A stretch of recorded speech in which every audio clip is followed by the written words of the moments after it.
খুনের মামলায় গ্রেফতার হয়ে আলোচনায় ভারতের স্বঘোষিত লেডি ডন জিকরা। বিভিন্ন সময়ে সামাজিক যোগাযোগ মাধ্যমে অস্ত্র হাতে ছবি পোস্ট করে সমালোচনার জন্ম দিয়েছেন এই নারী।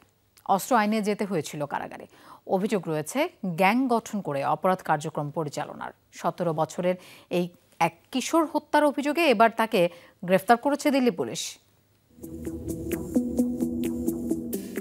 অস্ত্র হাতে ঘুরে বেড়ানোর ছবি ভিডিও নিয়মিত আপলোড দেন সামাজিক মাধ্যমে। নিজেই নিজেকে পরিচয় দেন লেডি ডন হিসেবে।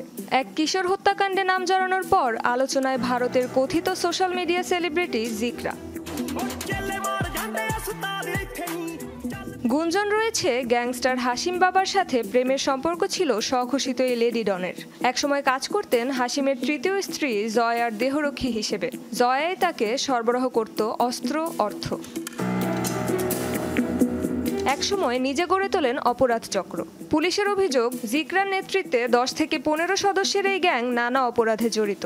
সামাজিক মাধ্যমে সরব জিকরার ইনস্টাগ্রামে ফলোয়ার সংখ্যা 15,000-এর বেশি। স্থানীয়দের অভিযোগ, জনমনে আতঙ্ক ছড়াতেই তার অস্ত্রের শো অফ।